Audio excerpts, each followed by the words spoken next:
Bismillah ar-Rahman ar-Rahim. I begin in the name of Allah, most gracious, most merciful. Hello everyone, my name is Amir. I run this little YouTube channel here called Rational Dogmas. I'm also a writer with the Muslim Writers Guild of America. Write mostly blogs and opinion editorials in newspapers, mostly on defending Islam and Islamic doctrine from the acts and interpretations of extremists, as well as people who have questions and hardcore Islamophobes. And today I'll be responding to a online YouTube challenge posted by a channel known as PineCreek. And the gentleman who hosts the channel calls himself Doug and defines himself as an atheist-agnostic. And he has posted sort of a meme-like presentation here with 8 beliefs based on verses of the Quran, challenging Muslims to accept these or reject these, or in some way be able to explain these. But anyways, I'll put these on in a second here.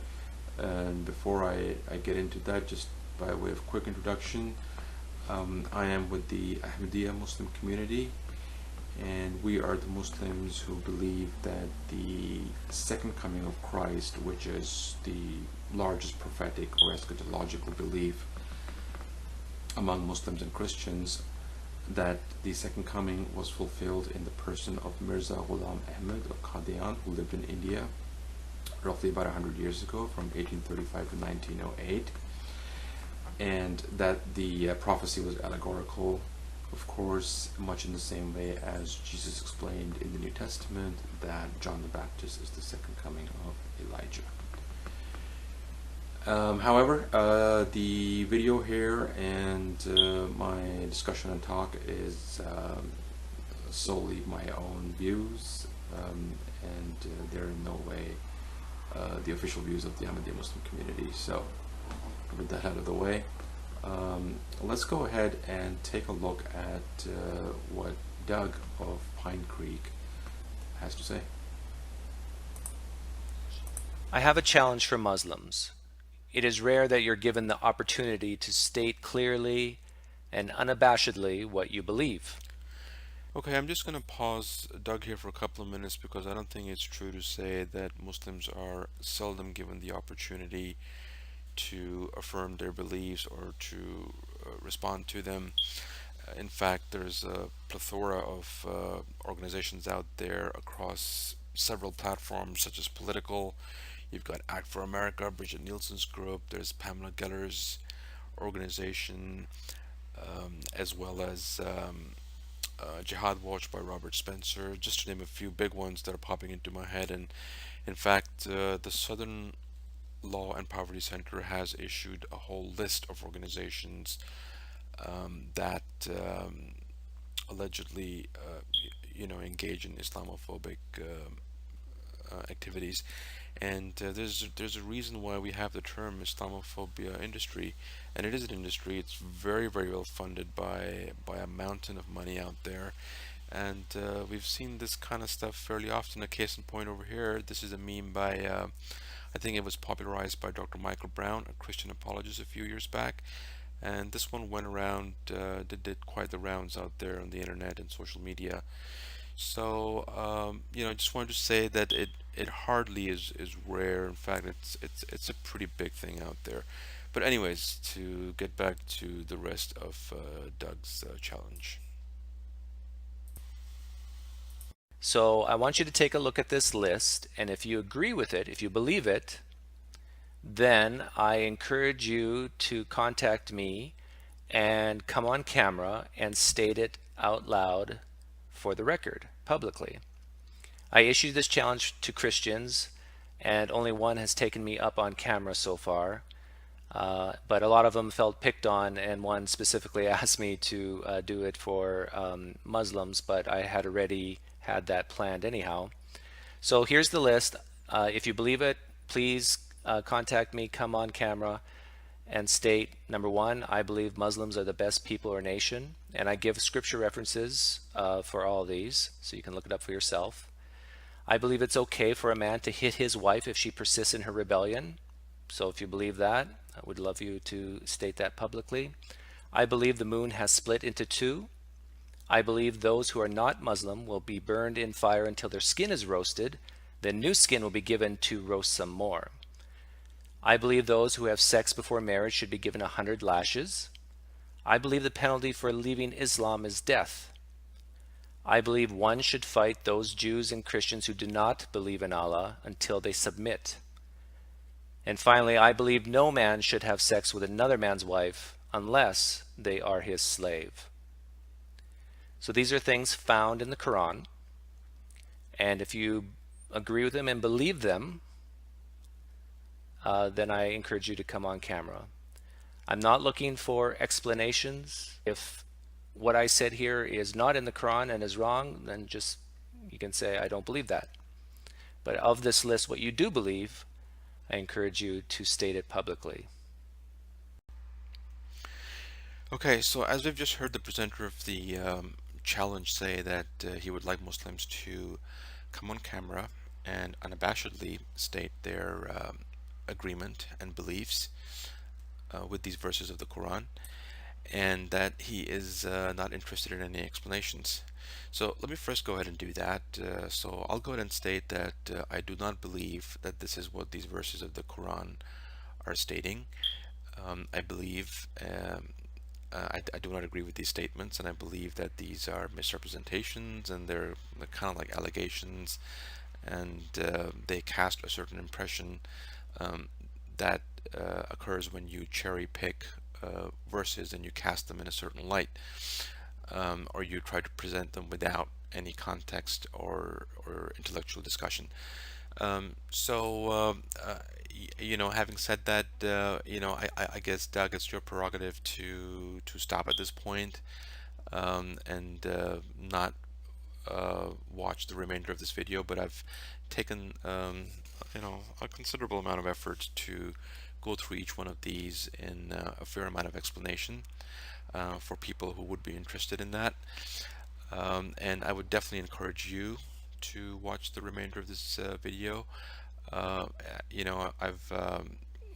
seen a few of your interviews, and you seem like a guy who would appreciate a certain amount of intellectualism and discussion, and I think that's what kind of constitutes a challenge for Muslims. That the challenge is to be able to explain these allegations. In that light, I hope you do so. But again, that's totally your call. Okay, so let's start at the top and we'll go down the list, and a couple of these are related, so there may be a little bit of back and forth. And here's the statement from the meme, and just a quick point of reference over here. The verse numbering reference that I'm using is from the Ahmadiyya Quran, so it's +1 to the non-Ahmadiyya reference. The reason for that is that we treat the opening text of most of the chapters of the Quran, Bismillah ar-Rahman ar-Rahim, which means in the name of Allah, most gracious, most merciful, as verse number 1, and the non-Ahmadiyya Qurans don't actually put a verse number on there, so that's why we end up with a +1 difference. But anyways, that's the statement, and here is the actual verse itself from the Quran. And there is that particular verse which supposedly is referring to Muslims, with the word itself in the Quran is khayra ummatin, and this actually translates to peoples or community. So the word Muslim is used in the Quran on several occasions, and it is the word for it is muslimin, so which is specifically Muslims. And over here it's ummah, community or peoples. Now it's important to note here as well that in the Constitution of Medina, which the Prophet Muhammad, peace be upon him, formulated when he was appointed as chief arbitrator of Medina, among the communities of Jews, polytheist tribes, as well as the new Muslims who had settled over there. This was a constitution that governed all the people with no preference given to anyone. And the word in there applied to that entire community of Medina is also ummah. So important point to note over there. Now what needs to be emphasized here is that the Quran makes references to peoples, communities in a puritanical sense. So that means, in an essential religious, spiritual sense, and also as a matter of a social reference, or you could call it a social identity. So, for example, let's take the example of a recent occurring in Pakistan. There was an international scandal of the murder and rape of a 7-year-old girl by the name of Zainab, by a gentleman named Muhammad Imran. I'm sorry, not a gentleman, a criminal rather, and a hardened criminal. And he implied that there's in fact a wider ring involved in this kind of activity with pedophilia and murder and pedophile pornography. And most Muslims would not have an issue in casting these people as non-Muslims, in terms of that they're not following the tenets of the religion. And on as another example, take Hitler for example. I'm not exactly sure of his religious orientation or his ideological orientation, but he has a Christian background, and a lot of Christians wouldn't have an issue saying that, well, in any true sense, in the essential sense, the guy was probably not a Christian. So this distinction is used in the Quran, and in fact it even emphasizes on it and even defines it. So here we have a verse 49:15 from the Quran. It says that the Arabs of the desert say, "We believe." Say, "You have not believed yet," right? But rather say that we have accepted Islam. Now, it's really important here to note that the word believe and believers, non-believers, appears many times in the Quran, and mostly it's taken to be in the context of somebody who just basically accepts a certain belief ideologically. But over here, it's clarifying that, even if you say that you've accepted Islam, you're not a believer at that point until you follow through with your acts, and substantially, following and acting out its tenets and its teaching. But at this point, you've merely just accepted Islam. So, when somebody even becomes a Muslim, they recite the Shahada, which is a declaration that there is only one God and Muhammad is the messenger of God. But even at that point, you're pretty much just making a proclamation. But are you a true believer or not? So this distinction is actually spelled out in the Quran. For true belief has not even entered your hearts at that point in time. But if you do obey Allah and His Messenger, so that's where you're actually following through and acting out the belief. He will not detract anything from your deeds, and surely Allah is most forgiving, most merciful. So this reference is in a puritanical sense, right? It's those people who believe, and who believe in this particular sense, in the meaning, such as true belief. Now there's a people who claim to be Muslims, and even just like I mentioned, even with hardened criminals, the reference of being a Christian or a Muslim as a social identity is going to stick at the end of the day. But you can always make the argument that they're not really true Christians or true Muslims because of their criminal behavior, and that's something that the majority will accept. So that's kind of basically what this is about. So definitely it's not about any sense of Islamic supremacy. There's no such thing as a nation or a people or a tribe or a group of individuals like that, maybe that pedophilic ring in Pakistan, saying that, hey, since we carry the social identity of being a Muslim, we've got to be the best people on earth. That just doesn't make any sense at all. Alrighty. Okay, the next one is from Surah Al-Nisa, chapter number 4, which means the women, Al-Nisa. And here is the allegation. So it says over here, I believe it's okay that the verse is implying, or in some way insinuating, making it okay for a man to beat his wife if she persists in rebellion. So let's take a look at what's actually being talked about over here. I just want to emphasize and highlight a couple of words here. So, the verse starts off by saying that men are guardians over women because Allah has made some of them to excel others, and because they, the men, spend of their wealth. So here, this part is kind of defining an order and a structure which for the most part is has been true throughout history and is mostly true even today. With all the empowerment of women, which in fact Islam and the Prophet Muhammad, peace be upon him, have a lot to do with historically. But despite all that transformation and everything that's happened in modern times, this structure of men being the breadwinners generally still tends to be true.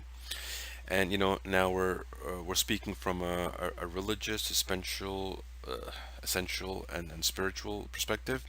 So it continues and says, so virtuous women are those who are obedient.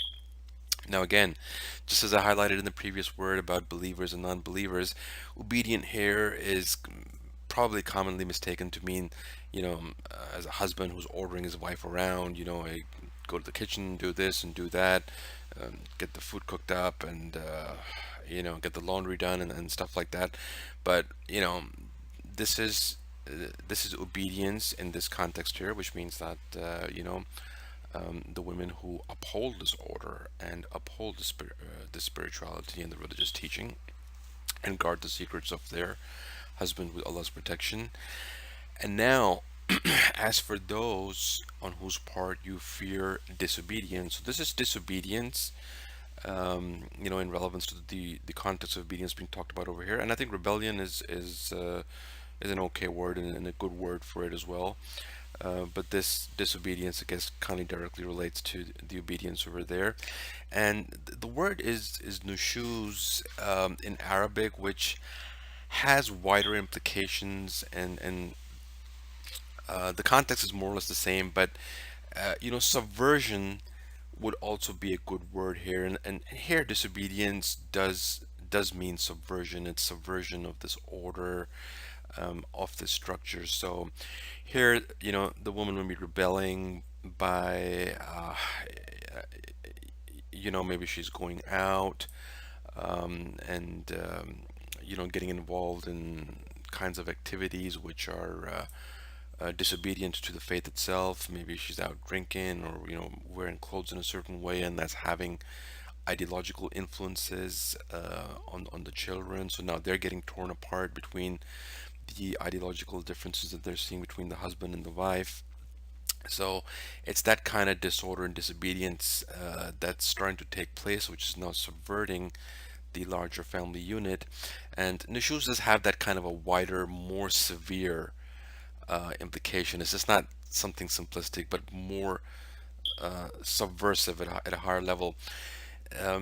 So then you admonish them and leave them alone in their bed. So this is very important over here, because there is the problem of marital rape, which is a social issue, and it's not just to Muslims. In fact, maybe even a bigger epidemic among other groups, non-Muslim groups. By separating your beds, you're sort of mitigating certain issues and certain risks of physical abuse. So, that is something that is going against the idea of this verse sanctioning any kind of physical abuse. And then chastise them. So the word daraba, which here is wadribu, it can mean beat or strike. The word over here that is applied is chastise, and that's because Muslims read it along with several hadiths of the Prophet Muhammad, sayings of the Prophet Muhammad, peace be upon him, which is emphasizing that a key feature of a man's character is how well he treats his wife and how good he is to his wife. In fact, it says that the best of men, or the best among you, is the one who is best in his treatment of his wife. And then he has a great legacy of the empowerment of women and ending all kinds of social abuse of women that was going on at the time. So it's very disingenuous to say that there would be something that he would say that would be part of the doctrine that was revealed to him that would be the cause of abuse to women, where in fact the entire legacy and most of his sayings is going against that. So, and there's other hadiths too who says that if there is an act of physical discipline or chastisement, there should be no manner of abuse. And I think the wording in that particular hadith is that as so much so that there should not even be a visible mark anywhere on the body. So, that's kind of the wider explanation context of the verse. And then, if you go further, it's clarified. Then if they obey you, seek not a way against them.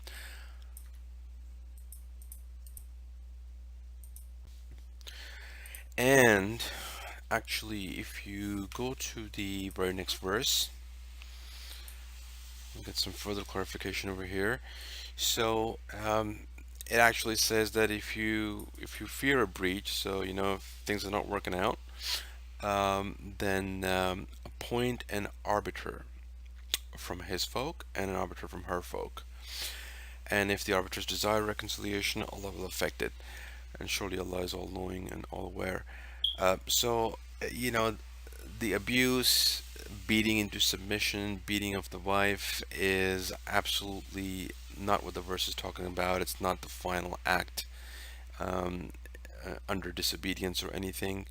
If that was the case, then I don't think we would have this kind of a follow through, where it's talking about arbitration and reconciliation by the involvement of further parties from her family and his family. So I think that clarifies it as well. And now, like I just mentioned a couple of minutes ago, it's important to bring in the discussion of the history and the legacy to help understand what is being talked about over here. Because, if you pull a single text, a single sentence, a meme or something like that, it definitely in most cases is not going to help us to understand the truth. All right, so it does warrant some further study, some deeper scrutiny. And if we look at the historical legacy, the Prophet Muhammad, peace be upon him, he worked hard to end abuses for women in all manner of ways, and not just end abuse, but to accord rights and empowerment. So, some of the big stuff over here is stopping female infanticide, then a woman's right to refuse a marriage, which was really, really big in those days. The right to inheritance, again, a huge one. And, the rights and the ending of abuses is well and good, but his legacy extends on to empowerment. So, Khadija, may Allah be pleased with her, who was his first wife, was many years his senior. She was also his boss. She was the owner of a business. And then they married, and later on, as Muhammad became a prominent leader, he was known to regularly consult her. In fact, in the historically significant Treaty of Hudaybiyah, he consulted her on that. And then you have the legacy of Aisha, also another one of his famous wives, and she's known as a leader in religion. In fact, Muslims say that we learn half our religion from Aisha. May Allah be pleased with her. And then there's the example of the slave girl, the former slave girl, Maria. May Allah be pleased with her as well. And by marrying her, he elevated her to the station of al Mu'mineen, which was a title for the wives of the Prophet, as the mother of the faithful, and she came to be highly revered in that sense. So you've got this whole legacy around it, and then just to kind of wash all that aside and pull a text and say, hey, well, this is basically sanctioning abuse, is just counterintuitive and disingenuous in its own right. Okay, moving on. We're at chapter 54, verse number 2. And the moon has been split into two, or was supposedly split into two. Now, this is the actual verse itself. So, it says that the hour has drawn nigh, and the moon is rent asunder. Shaq al-Qamar. All right, split into two, rent asunder. So this is not widely and I would say authoritatively regarded as a supernatural phenomena. I believe that most tafsirs, or which are explanations, kind of like how the Tanakh is to the Torah, commentary and explanations on the Quran. Tanakh is the same on the Torah. Uh, it is not presented as a supernatural phenomena, and one important aspect in that regard is that there are no secondary reports. So we had the Roman and the Persian empires right across the border, or anywhere else in the globe. If something like that, which was cosmically cataclysmic, celestially cataclysmic, had happened, whether to the moon or to any other celestial body, it most likely would have been recorded, but there's no such record to show that something like that, a phenomenon like that occurred. So it's not supernatural. So then, how do we explain it? It possibly could be an eclipse or an eclipse-like phenomena. One account that I've come across is that maybe a dust storm kicked up in a certain way that it formed a lining, like a certain lining into the sky in between the moon, and kind of appeared as it had split. Um, it could be one explanation. And another one is that it possibly was a collective vision. And here's another really interesting explanation, and this is in the Ahmadiyya Tafsir. I'm not sure if it's in any other tafsirs or not, but it certainly is in there. But it's more of a symbolic transformational significance, and that is because of this wording over here that the hour has drawn nigh. So that has to be significant because it's mentioned right there next to the moon being rent apart, and the moon was a symbol of the Quraysh, of the power system, the power platform at the time, and for the hour to draw nigh and the moon to be rent asunder was possibly symbolic of their power system coming to an end and a certain transformation taking place. And I think this is kind of emphasized here and reflected historically in this quote by Dr. Frank Copen's international bestseller, The Silk Road, and he's the director of Byzantine Studies over at Oxford University. And this is the exact quote from the book. It says that, with the advent of Islam, it was like the unleashing of the internet in late antiquity. Suddenly, a new raft of ideas, theories, and trends threatened to undermine the existing order. The name of the new cosmology did not reflect how revolutionary it was, closely related to the words of safety and peace. Islam gave little sense of how the world was about to change. Revolution had arrived. So that fits in with the hour being drawn nigh, and then the moon being rent asunder as a symbolic code. But I think the given the way the reports, especially in the hadiths, have come about, it certainly could be maybe an eclipse phenomena, or a vision or something that made the moon appear as such. But I don't think it was an actual natural phenomena, because had that been the case, I think we definitely would have had other reports of such an occurrence. So I'll just leave that one at that. Hopefully this will be fairly quick. Chapter 4, verse 57.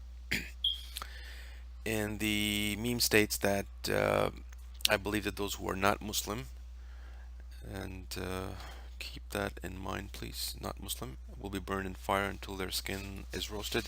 Then new skin will be given to roast some more. So let's take a look at the actual translation itself. So translation and the words used are important. So again, the word, just like I mentioned in the first verse, is not Muslimin in the Quran. It's kafaru, which means disbelieve or disbeliever. And just like I've mentioned in the previous slides, the concept of disbelief that is in the Quran is not merely an acceptance or a statement that you believe, but it's actually the conduct and the morality and the acts that go with it. So those who disbelieve, so basically those who are committing evil, which will soon cause them to enter the fire, As often as their skins are burnt up, we shall give them in exchange other skins that they may taste the punishment. And surely Allah is mighty and wise. So, what is being talked about here is symbolic. All right, it's a symbolism. It's exemplary punishment for those who commit exemplary evils, and I'm sure that we can think of people who deserve this kind of punishment. And if the person I mentioned, the hard criminal from Pakistan in the international scandal about child serial murdering and pornography and rape, if those people are given this kind of punishment, I don't think many of us will have an issue with that. But still, it's exemplary punishment. The reason I say that is that despite the fact that detractors sometimes present or sometimes state that Muslims, Christians, other adherents will try and explain away such statements in their scriptures as symbolism, but it's a totally different matter when the scripture itself defines it as symbolism and says that symbolism is a key feature of the language that is used in symbolism. And not only in a general sense, but in a very specific sense. So with references to heaven and hell. So here from chapter 13, verse 35, we have the verse which says that the similitude or the symbolism or the example of heaven promised to the God-fearing is that through it flow streams, its fruits are everlasting, and its shade, and the reward for those, that's the reward for those who are righteous, and the reward for the disbelievers is fire. So basically what it's saying is that we don't know exactly what form heaven and hell will take, but essentially it'll be uh, according to these symbols. So, essentially heaven's going to be a very nice thing and hell's going to be a very bad thing. Exactly what form it takes, we don't know, but this is how we can understand it. And then further affirmed in chapter 18, verse 54. This chapter, by the way, Surah Al-Kahf, is full of symbolism. It's got all kinds of stories about the sleepers of the cave, Gog and Magog, and Zulkarnain, the prophet king who moved around, Khizr meeting Moses. So all these stories, when you read them, these narratives, they come across as pretty symbolic, in fact, totally symbolic. And smack in the middle of the chapter, we have the statement is that we've explained in various ways in this Quran for mankind all similitude, but of all things, man is most contentious. So I think that explains that. Okay, the next one is chapter 24, verse 3. Um, and the meme states that I believe those who have sex before marriage should be given 100 lashes. Alright, let's take a look. So the translation does not say those who have sex before marriage. Or the words that are used here, azaniyatu wazani, it's the root is the word zina, which is known as a manifest sin, and that can mean does mean adulterer and adulteress, and also fornicator, fornicatress. So it can mean sex before marriage or after marriage. But anyway, that's not the point here. Let's just finish the translation itself. So flog each of them with 100 stripes. Let none pity take a hold of you in executing the judgment of Allah if you believe in Allah on the last day, and let a party of the believers witness their punishment. So in Islam, actually, the widely held belief is that if you find someone in such sinfulness, you actually do not expose it. All right, you don't bring it out of the open. You cover it. You hide it. You work with the people who are in the problem, who have fallen into the sin, and try and work it out, and hopefully try and bring them to their senses if they're committing adultery. That's obviously very bad. And what this is actually referring to is those people who propagate this kind of behavior. They try and bring it out in the open. They want it to spread, and they want it to kind of become the norm, and that obviously causes a lot of problem for people, for families, and for order. And that's what the religious belief is that you adhere to a certain set of laws and morality, and that maintains the structure of society and family. So how do we come to this particular interpretation? Because there are other verses in the Quran which talk about,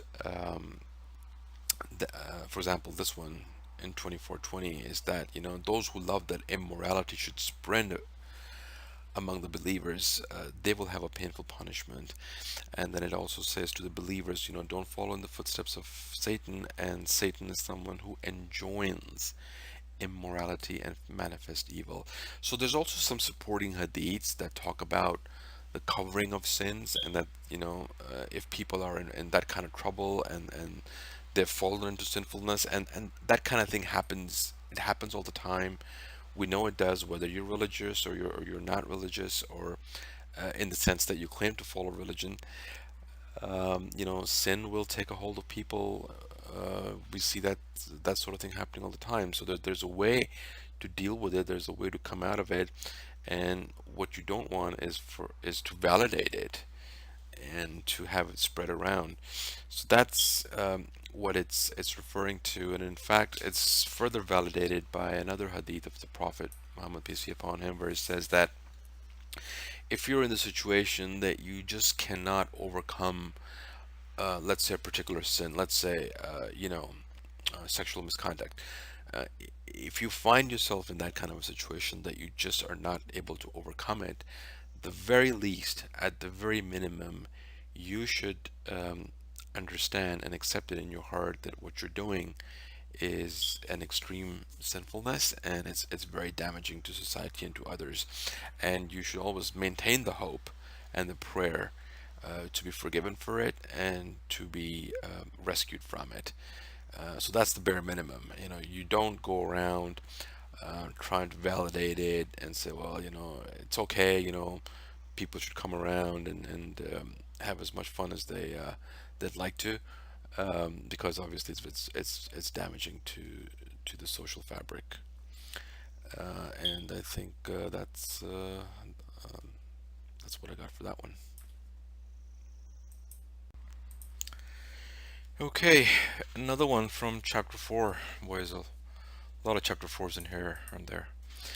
So the allegation here is that the penalty for leaving Islam, or apostasy, so to speak, is death, and this is just utterly false. In fact, this allegation has done the rounds quite a bit, and it's pretty much understood now that there is no such penalty for, in fact, there is no penalty at all for apostasy in Islam. And Sam Harris, one of the more vocal anti-Islam critics, in fact, has also stated that there is no such injunction in the Quran. And he is definitely one of the more well-studied in Islam and Quran. Some of his conclusions may be wrong, nevertheless, but still, he's actually gone out there on record to say that there is no such injunction in the Quran. So let's just take a look at what's going on here. And it's in this case, as often tends to be the case, when you pull the verses before and after, sometimes that can just clear it up right there. So it's talking about a certain conflict that's taking place, and I probably shouldn't be taking up too much time here to go through all the history of what was going on at the time, but there was definitely a larger geopolitical war between the superpowers of the time. That's Rome Byzantine and Persia Sassanid, and I've written a lot about that, and I'll share some of those references and links later on. But there were a lot of these conflicts going around, and there are certain hypocrites that are being referred to over here, and definitely Allah, God, is causing their schemes to perish. And it's saying over there is that you can't guide those who have just committed themselves to the wrong way, and God is going to cause them to perish in this case, and they would like you to disbelieve. And here, belief and disbelief is exactly in the context where I've clarified in the previous slides, that it basically constitutes a disbelief in morality and in order and in peace. So that you may all become alike, and you all enjoy the immoral order of the time, or the disorder of the time, that was benefiting just a few, and was underwritten by the war of religious supremacy between Rome and Persia. So don't take those people as friends and stick to your morals and your principles. And if since you are in a wartime context and you're engaged militarily with these people, you are gonna be engaged in battle where you're gonna be get killed or get killed. So don't take any friends or helpers from them. And now this is crucial. Just check this out, 491, the very next verse, and accept those that are connected with the people between whom you and there is a pact. And if these people, the hypocrites who are subverting your religion and your platform, if they keep aloof and they don't fight you, they don't engage you, then just keep the peace. In that situation, you're supposed to keep the peace. So it completely reverses the allegation that is being thrown out, in this particular meme over here. And here is some further support. So these are key injunctions in the Quran. And this first one over here is La ikraha fid din. This is in chapter 2, verse 257. It's the opener to 257. And throw another one out there. Lakum dinakum waliyuddin. For you, your religion, and for me, my religion. This is from Surah Al-Kafirun. Most Muslims are pretty familiar with it. Chapter number 109, verse 7. So, kind of give the explanation on the previous slide, and here's some key injunctions on top of that. So this one over here is pretty wholly false. There is no penalty for leaving Islam, and certainly not death. And in fact, I'd like to go ahead and share something over here that I shared with some students at State University of New York at Brockport last year in a lecture that I gave out there. And this is pretty neat in the sense that these are a couple of verses that are also thrown out there in memes and allegations and cherry picking of verses to kind of project a certain impression. And this over here is kind of oft quoted as underwriting ISIS ideology, and sometimes the word fear over here is translated as terror. So you strike terror into their hearts, and that's kind of what's sort of underwriting the ideology of terrorism. And then 861 as well, where it says that you got to go and fight these people. So these are pretty close, 858 and 861, and let's just see what happens if we just bring in some of the stuff around it. So let's start with 857. Now over here it says, those with whom you had a covenant and they break their covenant. So treason, and this happened quite a lot. So in the situation of treason, then you've got a conflict with them, and then you fight them, and you fight them valiantly, striking fear into their hearts. And if you fear treachery from a people, so that's the context over here, treason, throw back to them their covenant, and obviously the covenant's not going to carry with equity. And still, if they incline towards peace, just as we saw on the previous slide, you have to incline towards peace and put your trust in God, even if you think that they're using it as a stratagem of war and they're just trying to deceive you or trying to buy some time. As long as somebody spells out the word peace, then you basically got to incline towards peace. So again, cherry picking verses and presenting them as such, pretty despicable practice, as you can see over here. Okay, I think I should be able to move through this fairly quickly because a lot of the concepts have already been covered. But what's this one saying over here is that I believe one should fight Jews and Christians who don't believe in Allah until they submit. No, that's not true at all. I don't believe that at all.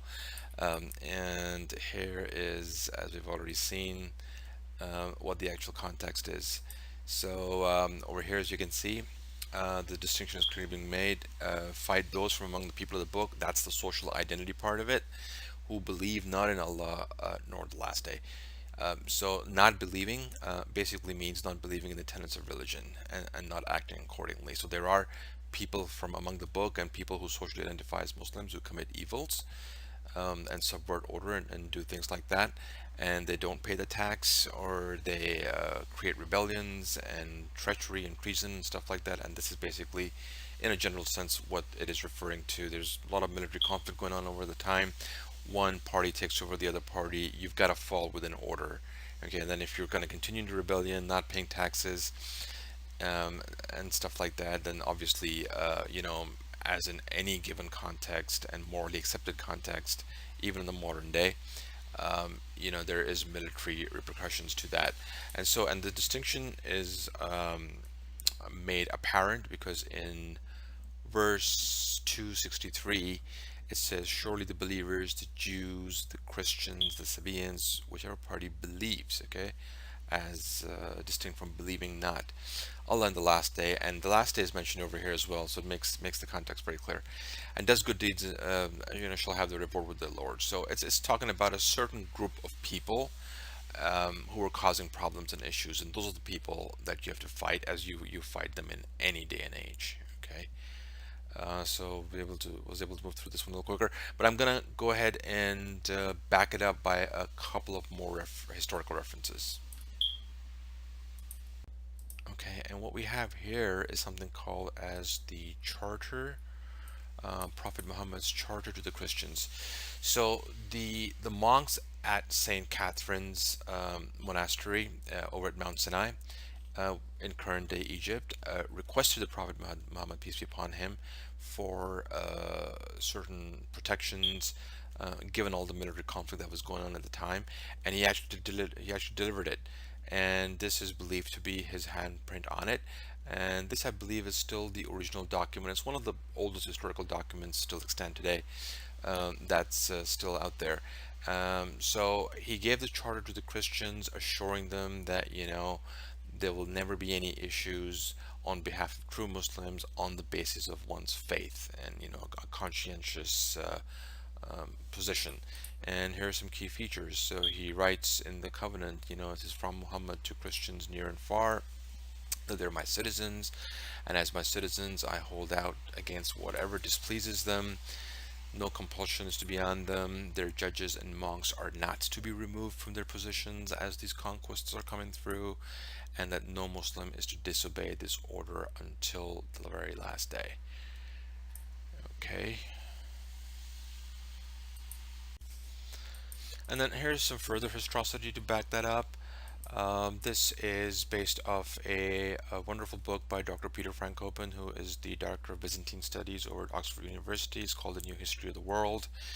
And he's taken a look at a lot of historical references, non-Muslim references from Greek texts, Syriac texts, Jewish texts from the time, and reviewed them. And basically, I'll just highlight a couple of features. This is a really good one here.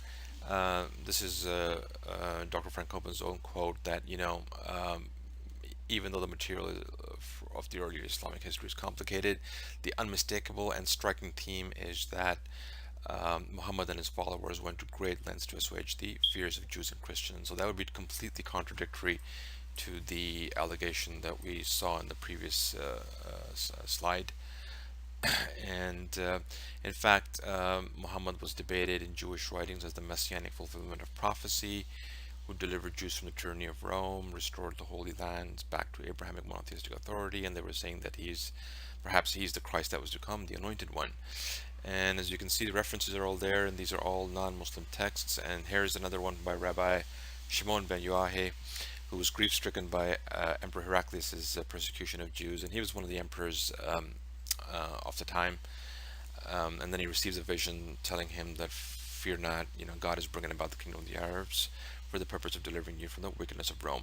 And in fact, when Heraclius conquered Jerusalem back from the Persians, he basically persecuted the Jews over there and banished them from Jerusalem, believing that they had a hand to play in the fall of the city several years earlier to the Persians.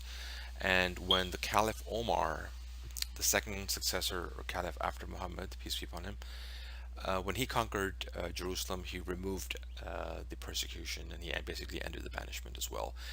There's a lot of historical context over here, historical references, a lot of academia that supports and affirms the historicity that I'm asserting to over here. And if you'd like to get the full kind of a more broader picture, you can read the book, of course, but if you don't want to read the book and you just want to read a 3000 series article, I've actually got one on the Huffington Post, and you can follow this link over here and just go down a couple of articles and you'll see a 3-part series on the Islamic Revolution, parts 1 to 3.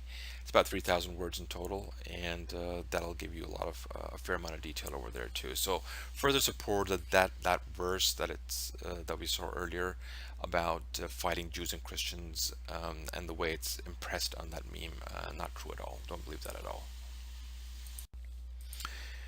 Okay, we're on to the last one here, and not surprised at all. I've seen this one on a few occasions before.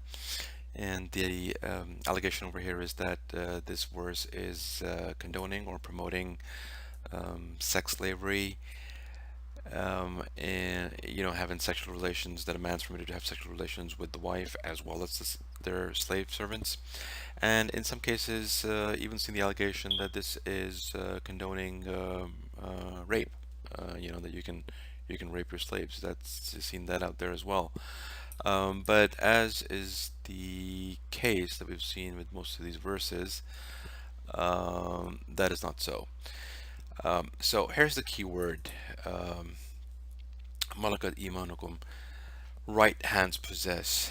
And there is some historical context that's required over here.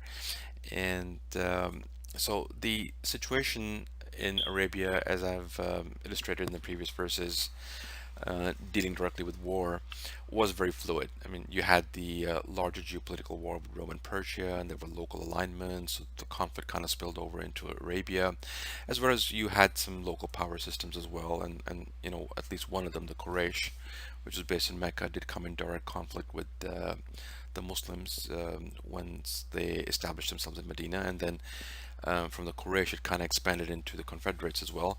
So you had battles and conflicts, and in a lot of situations you would have the losing army left over with a large number of widows, and they would have no way to sustain themselves after the war, or to continue forward in any viable way.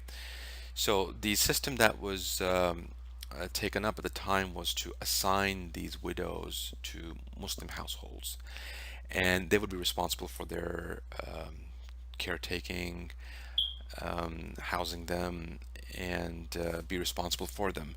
The alternative, of course, and there's no detention centers, no prison systems, no place to house prisoners of war at the time. And if such a system was not adopted, which I think was actually a great idea at the time, a lot of these women could end up on the streets. They could end up in criminal activity, prostitution, and doing what they need to do to survive. So they're assigned into Muslim households, and that's basically the key historical context on that. Now, in terms of what is being purported here, we need to reconcile this with the overall teachings of the Quran and other injunctions in the Quran as well. So it's not about hedonism, it's not about sex slavery.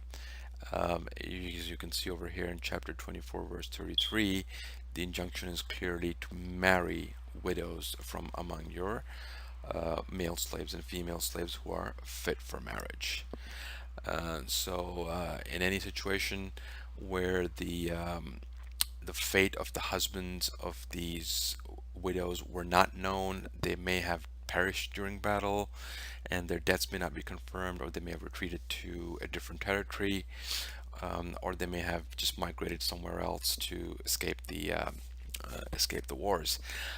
So their fate could not be left in limbo, even if they were known to be or thought to be married.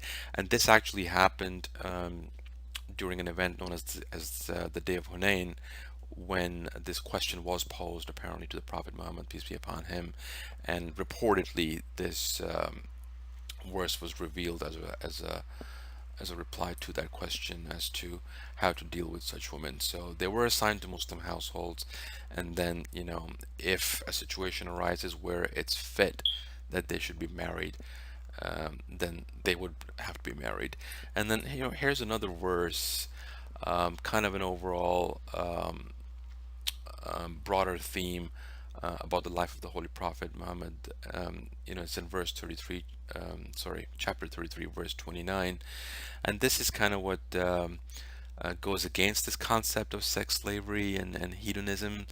And it's saying over here, "O Prophet, you know, say to thy wives, if you desire the life of this world and its adornment, come, then I'll provide for you and send you away in a handsome manner."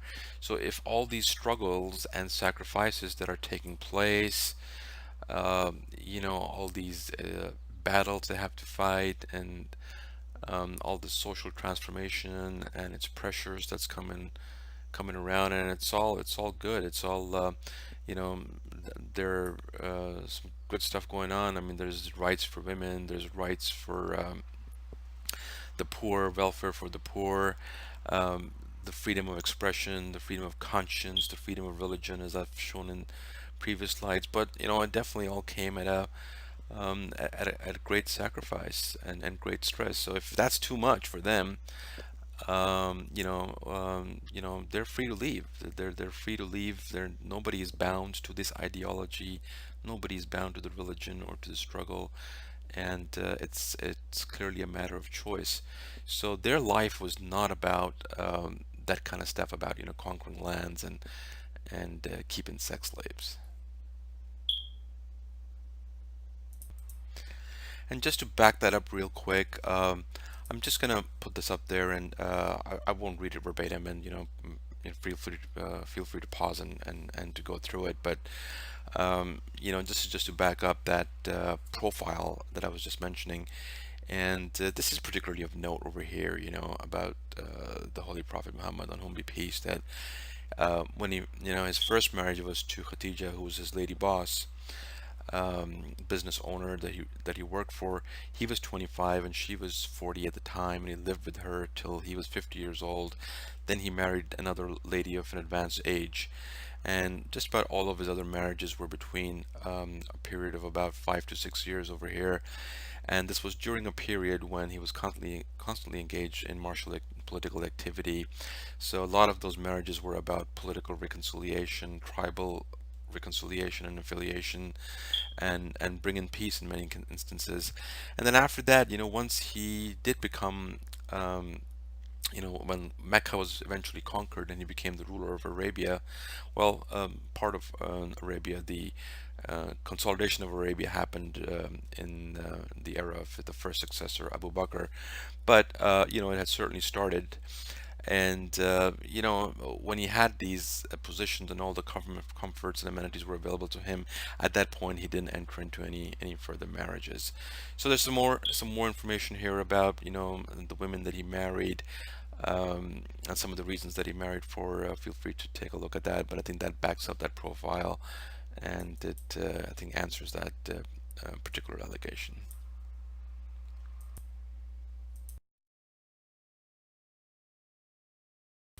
Well, thanks everyone for watching the video. If you like the stuff on here, please do like and subscribe. Here's the disclaimer once again. And check out some of the other cool stuff on Rational Dogma Productions. Not too many videos out there, but I think some interesting stuff. And until next time, Assalamu alaikum wa rahmatullahi wa barakatuh. May the peace and blessings of the Most Gracious be upon you.